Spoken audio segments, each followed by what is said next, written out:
कालदेव को मेरे पिताश्री को मुक्त करना ही होगा। मैं पुनः जाकर उन्हें मनाऊंगा। जो भी करना है शीघ्र करें हनुमान। 11 दिवस के पश्चात आपके पिता की आत्मा यहाँ से चली जाएगी, फिर आप उन्हें नहीं ढूंढ पाएंगे। प्रेतराज जी, मैंने मेरी माँ को वचन दिया है और उनके वचन की पूर्ति के लिए मुझे कुछ भी करना पड़े मैं करूँगा। मैं पिताश्री को वापस लेकर ही जाऊँगा।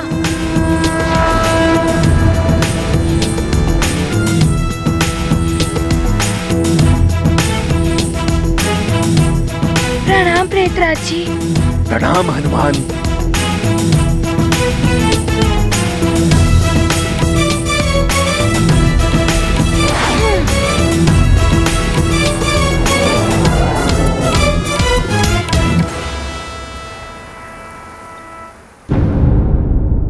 तुम्हारे पिता अब जीवित नहीं हो सकते।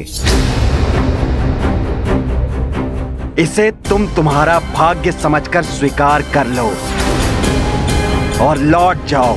ऐसा मत कहिए कालदेव।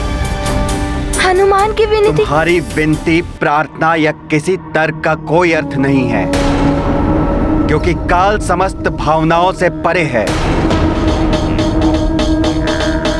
काल के सिंहासन विचार भू और ये लाल ध्वज की मर्यादा इसीलिए स्थिर है क्योंकि काल अपने नियमों का पालन कठोरता से करता है। नियम है तो यम है।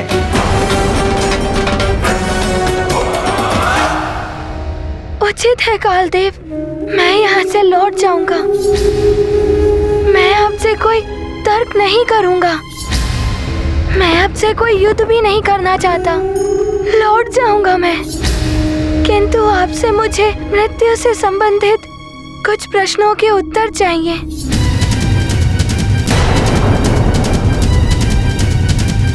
तुम होते कौन हो मुझसे प्रश्न पूछने वाले? कालदेव, मैं वो हूँ जिसके पिता को आपने असमय ही मृत्यु दे दी। वो पुत्र कालदेव के कुछ नियम जानना चाहता है। बस मैं कुछ ही प्रश्न पूछूंगा, फिर लौट जाऊंगा। हनुमान, तुम्हारे प्रश्न का उत्तर देने के लिए बाध्य नहीं हूँ मैं। क्यों कालदेव, आप भयभीत हो रहे हैं? एक बालक के प्रश्नों का उत्तर देने से पीछे हट रहे हैं आप। एक छोटी सी चुनौती का सामना नहीं कर पा रहे हैं आप। काल को भय नहीं लगता। सब भयभीत होते हैं काल से। भय भी भयभीत हो जाता है काल से। मैं दूंगा तुम्हारे प्रश्नों के उत्तर, किंतु स्मरण रहे हनुमान, प्रश्नों के उत्तर पाकर तुम्हें लौट जाना होगा। मेरे प्रश्नों के उचित उत्तर प्राप्त हो जाने के पश्चात मैं यहाँ से लौट जाऊंगा। वैसे भी तुम अधिक समय तक नहीं रुक पाओगे, क्योंकि पृथ्वी लोक पर तुम्हारे पिता की देह भी अधिक समय तक सुरक्षित नहीं रह पाएगी।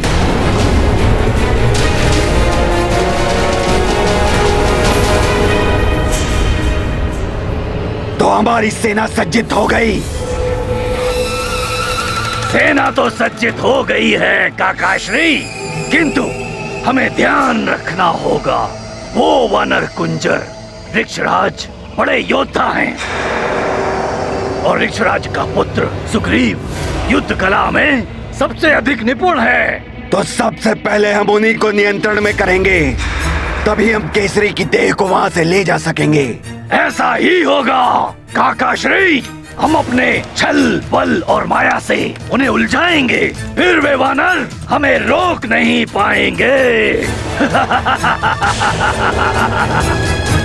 तो चलो भास्करसुर, प्रतिशोध की अग्नि में केसरी की देह को भस्म कर देंगे। हम प्रतिशोध लेंगे।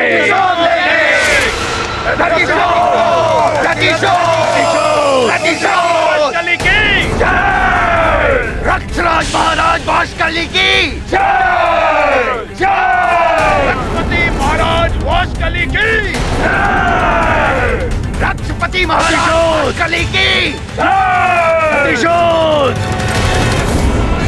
ये ध्वनि सुन रहे हैं आप? राक्षस प्रतीत होते हैं। सैनिकों, सावधान हो जाओ तुम सब। राक्षस इस ओर ही आ रहे हैं। ये वही राक्षस हैं जो यहां से भाग कर गए थे। महारानी अंजना और आप सब केसरी जी के निकट ही रहिएगा। वो केसरी जी की देह को नष्ट करना चाहते हैं। हम ऐसा नहीं होने देंगे महाराज। हनुमान के मित्र हैं हम उन राक्षसों का डट कर सामना करेंगे। हाँ चलो। हाँ चलिए। चलो, हम भी युद्ध करेंगे राक्षसों से। चलो। उधर हनुमान कालदेव के समक्ष अडिग खड़ा है और उधर मेरा परिवार एवं प्रजा मेरी देह को बचाने के लिए प्राण प्रण से लगे हुए हैं। सब मुझे बचाने के लिए किसी भी प्रकार का संकट लेने को तैयार हैं। केसरी जी, आप बड़े भाग्यवान हैं जो आपको ऐसा पुत्र, ऐसा परिवार एवं ऐसी प्रजा मिली है। जब एक बड़ा समूह किसी अच्छे कार्य के लिए एकजुट होकर प्रयास करती है तो प्रकृति भी उसके अनुकूल हो जाती है। मुझे पूर्ण विश्वास है कि हनुमान आपको यहाँ से मुक्त करा लेंगे, कालदेव को मना लेंगे वो। हनुमान, शीघ्र पूछो, क्या पूछना चाहते हो? मेरे पास अधिक समय नहीं है तुम्हारे लिए। समय तो मेरे पास भी नहीं है कालदेव, किंतु आपसे पूछने के लिए प्रश्न मैंने अवश्य सोच लिए हैं। कालदेव, मेरा प्रथम प्रश्न ये है कि आत्मा क्या होती है? आत्मा परम ब्रह्म, परम आत्मा का अंश होता है। जब ये देह में होता है तब ये कर्मों के अनुसार सुख दुख का अनुभव करता है। देह से मुक्त होते ही ये समस्त कामनाओं एवं लोभ मोह आदि विकारों से परे हो जाता है और मोक्ष की स्थिति में यह पुनः परमात्मा से मिल जाता है। इसका कोई रूप, कोई आकार नहीं होता। ये सनातन है, अविनाशी है।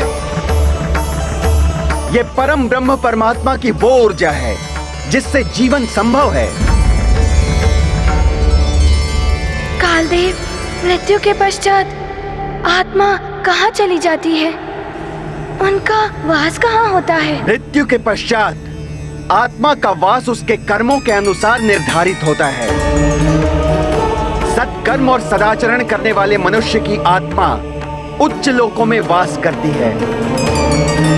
जैसे यम के लोक में स्वर्ग की प्राप्ति होती है, उनका वास शिवलोक, भगवान नारायण का गौलोक, श्रीलोक, ब्रह्मलोक आदि में होता है। और यदि उनका पुनर्जन्म होता है तो उन्हें उच्च योनि जैसे राजा का घर आदि प्राप्त होता है। दुष्कर्म और दुराचरण करने वाले मनुष्य की आत्मा निम्न लोकों में भटकती है। जैसे यमलोक में नरक की प्राप्ति होती है, जहां उन्हें अपने दुष्कर्मों का दंड भोगना पड़ता है। उन्हें भूत लोक, प्रेत लोक, पिशाच लोक और कभी कभी जिन्हें किसी अन्य लोक की प्राप्ति नहीं हो पाती है, उन्हें पृथ्वी लोक में ही भटकना पड़ता है। उनका पुनर्जन्म भी निम्न योनि में होता है। एक आत्मा का दूसरी आत्मा से क्या संबंध होता है? समस्त आत्माएं उस एक ब्रह्म की अक्षय ऊर्जा का अंश होने के कारण एक दूसरे से जुड़े रहते हैं, किंतु अपने कर्मों के अनुसार उनका एक दूसरे से संबंध निर्धारित होता है। आत्मा और आत्मा के संबंध में ना कोई बड़ा छोटा होता है, ना कोई दुर्बल और शक्तिशाली। पुण्यात्मा का संबंध पुण्यात्मा से जुड़ता है और पापात्मा पापात्मा को प्रिय होती है। समस्त आत्माओं का एक ही लक्ष्य होता है, अपनी अपनी कर्म गति पूर्ण करके अंततः उस परम ब्रह्म परमात्मा में मिल जाना। किसी भी जीवधारी का जन्म और मृत्यु का निर्धारण कैसे होता है? किसी भी जीवधारी के जन्म और मृत्यु का निर्धारण स्वयं ब्रह्मदेव के विधान के अनुसार होता है। किंतु किस क्षण जीवधारी की मृत्यु होनी है, इसका निर्धारण कैसे होता है? श्वासों की अवधि के निर्धारण से। कालदेव, श्वासों की गणना कौन करता है?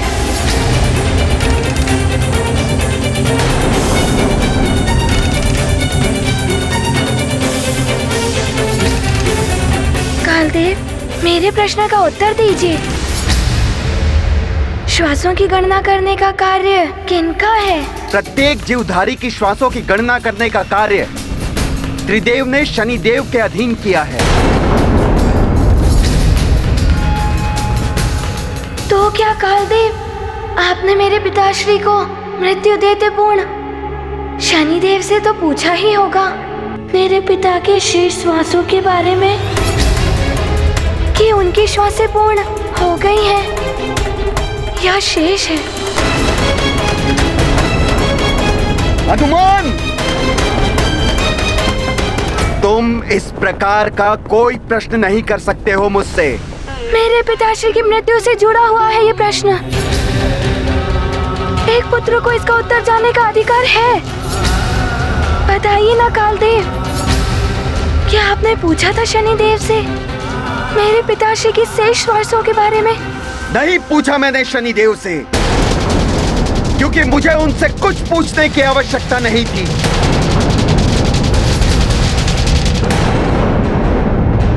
आक्रमण!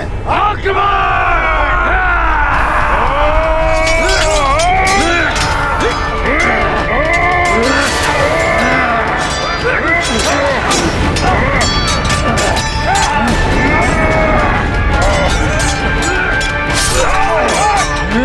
तुम्हारे क्षेत्र में तुम्हें आकर मारेंगे राक्षसों।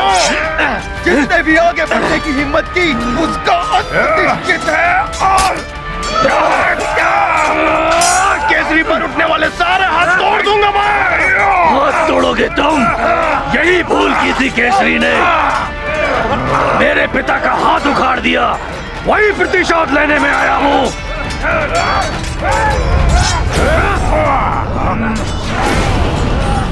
तुम मुझे रोक नहीं पाओगे।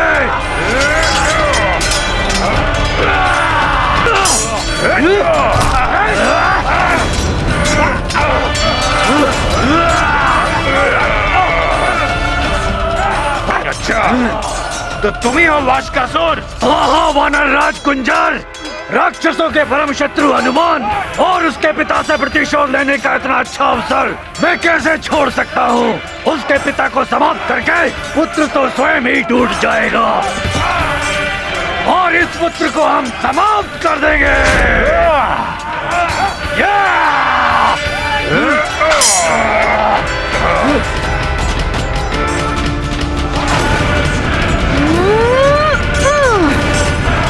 अच्छा, चुपके से आ रहे हैं महाराज की ओर मित्रों।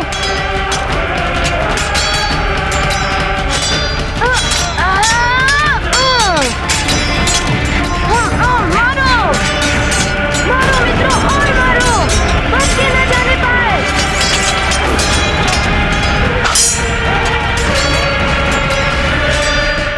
आओ राक्षसों, मेरा सामना करो। भले ही मैं अभी राक्षसी नहीं, किंतु शक्ति अब भी है मुझ में। मैं भी आती हूँ मार्जरिका। अंजना, रुक जाओ, हमें केसरी जी की भी रक्षा करनी होगी। और जोर से मित्रों। अब लगता है माया का प्रयोग करना पड़ेगा मुझे।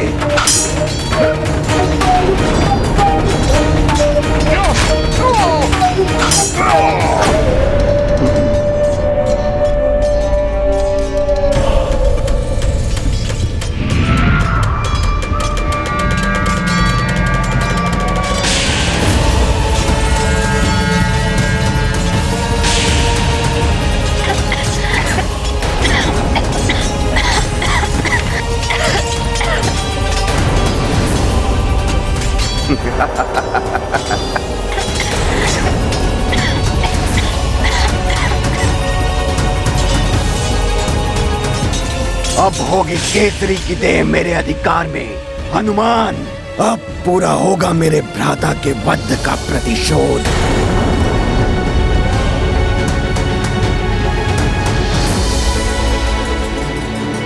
बड़ा ही अनर्थ हो रहा है। इधर हनुमान कालदेव को मनाता रह जाएगा और उधर यदि ये राक्षस मेरी देह को नष्ट करने में सफल हो गए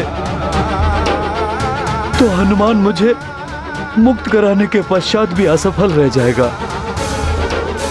उसका सारा का सारा प्रयास व्यर्थ हो जाएगा। हनुमान, किसे अकाल मृत्यु देनी है और किसे नहीं, इसका विशेष अधिकार मेरे अधीन है। शनिदेव हो या त्रिदेव, मुझे किसी से कुछ पूछने की या किसी से अनुमति लेने की कोई आवश्यकता नहीं है।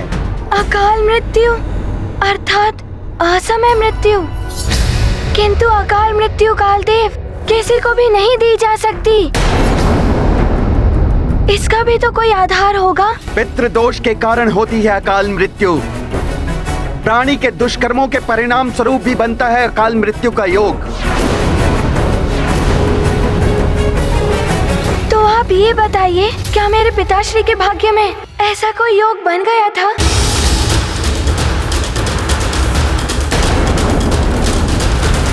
अच्छा, तो तुम मुझे प्रश्नों में उलझाकर मेरे कार्य को अनुचित सिद्ध करना चाहते हो।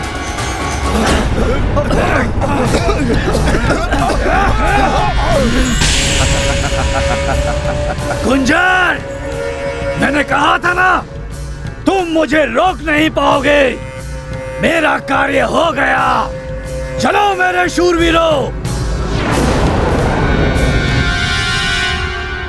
सोच क्या रहे हैं कालदेव, बताइए, क्या मेरे पिताश्री के भाग्य में अकाल मृत्यु का कोई योग बन गया था?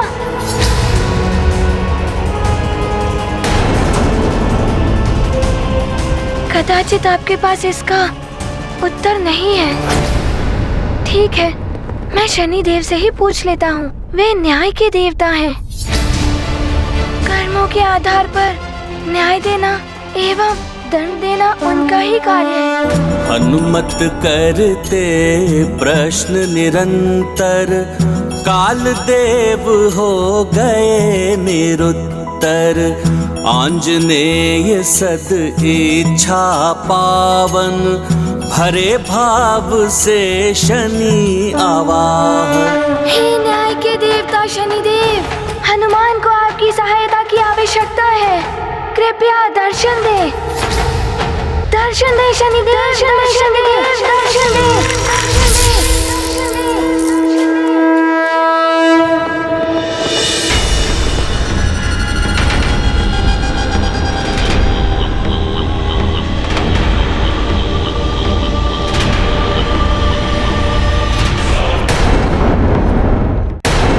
प्रणाम शनिदेव।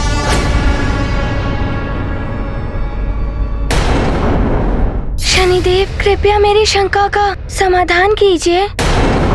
आप मुझे ये बताइए, क्या मेरे पिताश्री के कर्मों के आधार पर उनके भाग्य में काल दंड का योग बन गया था? हनुमान, तुम्हारे पिता महाराज केसरी के जीवन की श्वासें अभी शेष थी।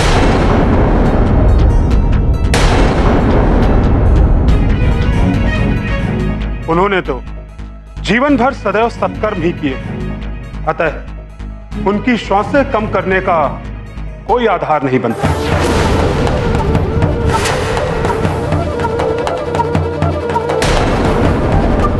इसका अर्थ ये हुआ चित्रगुप्त जी कि मेरे पिताश्री के भाग्य में अकाल मृत्यु का कोई योग नहीं था। तो क्या आपके लेखा जोखा में कोई त्रुटि हो गई थी?